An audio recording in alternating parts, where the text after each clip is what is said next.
Assalamualaikum, salam satu Nusantara. Bersua lagi dalam membongkar kisah sejarah dalam sejarah bangsa kita. Kali ini kami membawakan satu lagi topik menarik, yaitu kebangkitan Abu Sayyaf di Filipina. Mari sama-sama kita saksikan apakah kisah sejarah bangsa kita untuk kali ini.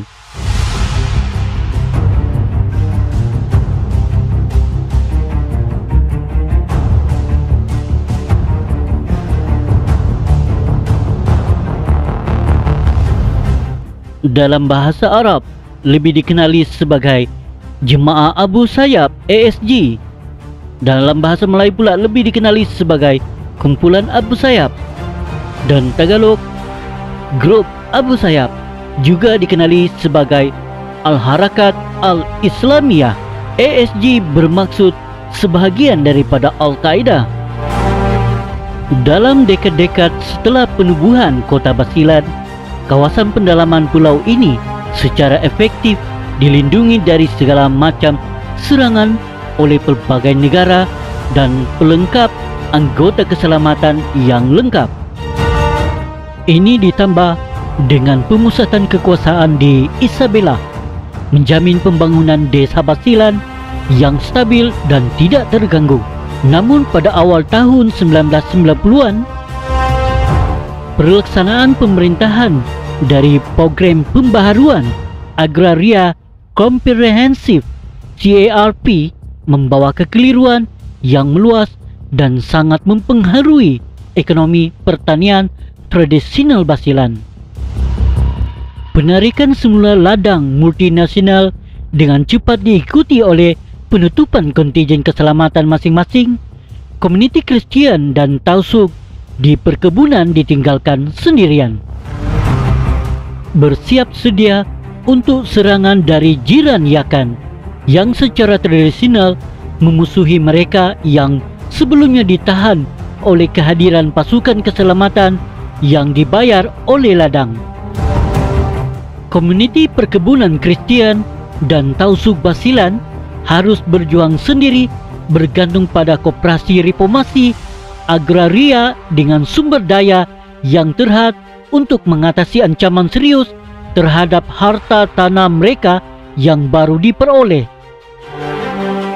Ancaman ini tidak memakan masa lama untuk membuat pasukannya dikenali. Penubuhan sekumpulan mujahidin muda Filipina, Syria, Afghanistan dan Libya, atau lebih dikenali sebagai Al-Harakatul Al-Islamiyah, yang lebih dikenali sebagai Kumpulan Abu Sayyaf, diasaskan oleh seorang suku Yakan, Abdul Razak Janjalani, seorang Yakan Ilonggo yang didakwa dibantu oleh rakan sekelas pendakwa selama bertahun-tahun menjalani latihan di Syria dan Afghanistan.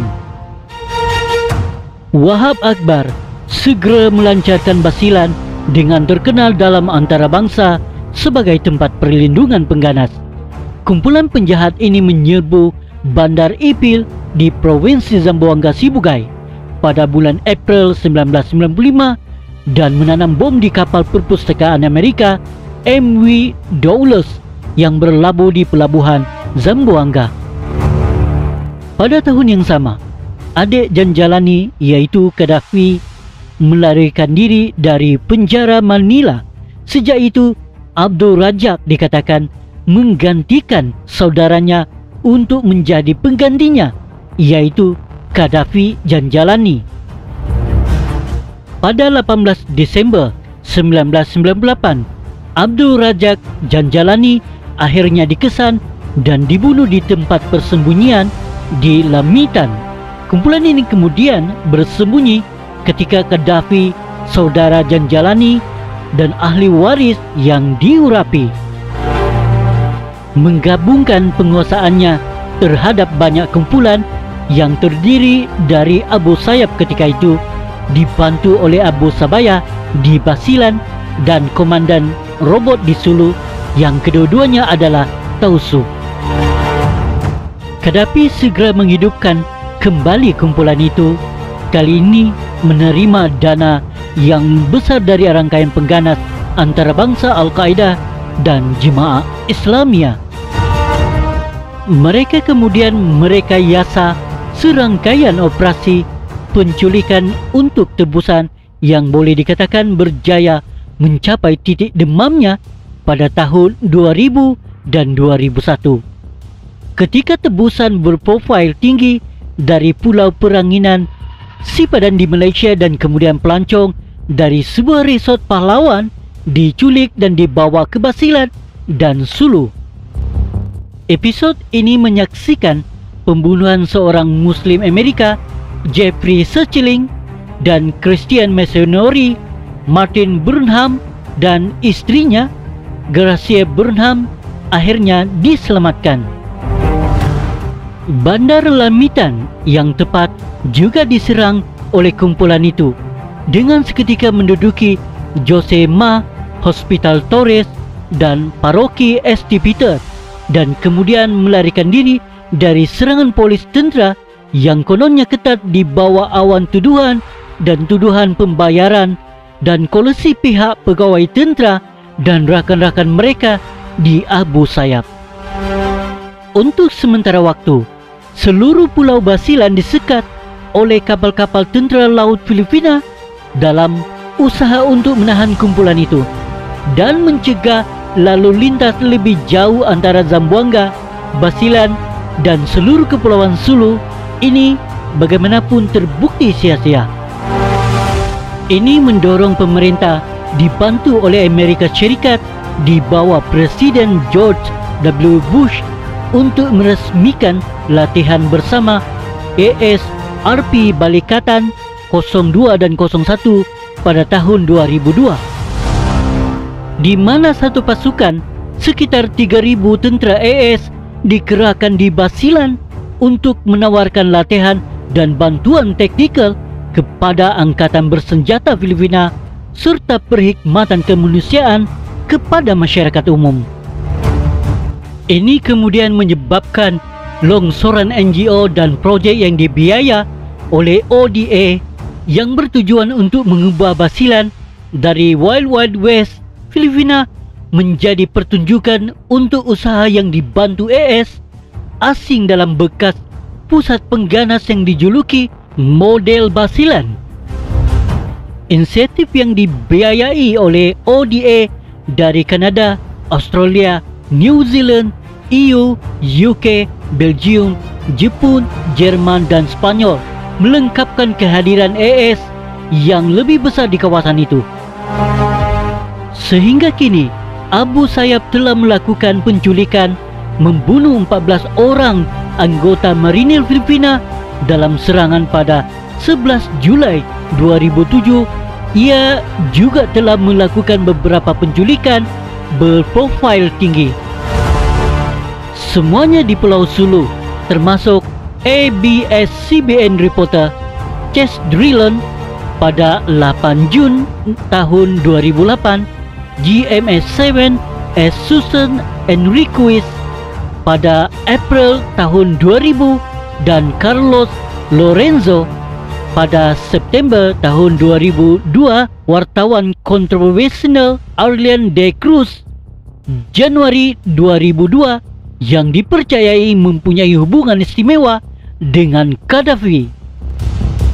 Kerana serta sebilangan wartawan asing dari Jerman, Der Spiegel, Prancis, Australia dan Denmark, eksploitasi terbarunya adalah penculikan 3 pekerja kaki tangan peringkat tinggi jawatan kuasa Palang Merah Antarabangsa atau ICRC, 1 orang Filipina, 1 orang Swiss dan 1 orang Itali juga di Sulu.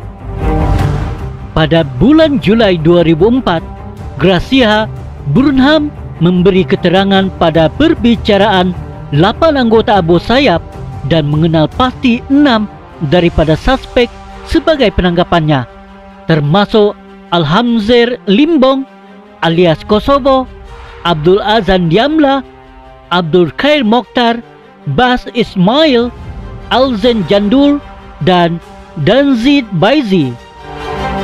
8 suspek duduk diam selama kesaksian 3 jam, dipisahkan Darinya dengan pemegangan kayu, mereka menghadapi hukuman mati jika didapati bersalah menculik tebusan.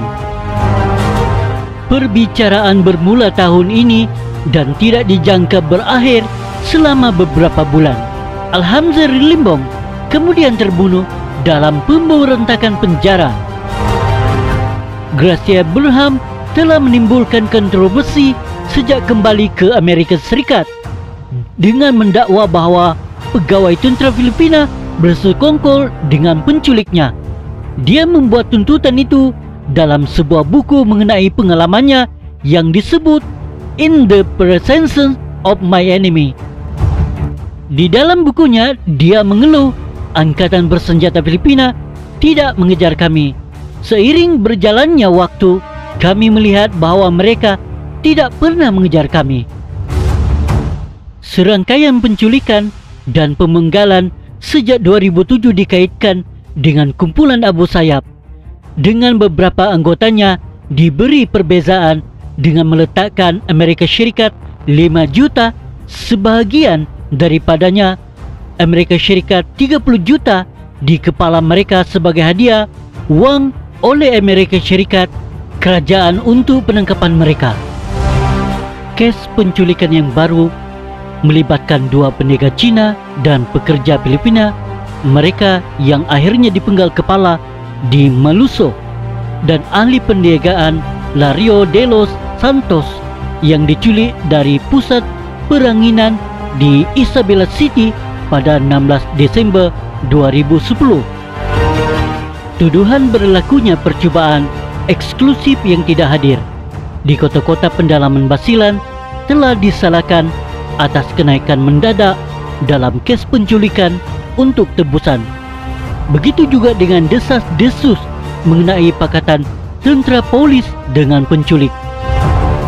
Dan juga terdapat perdagangan ubat-ubatan terlarang yang dilarang di narkotik telah diperlihatkan sebagai kemungkinan penyebab berlakunya pelanggaran undang-undang di wilayah itu baru-baru ini.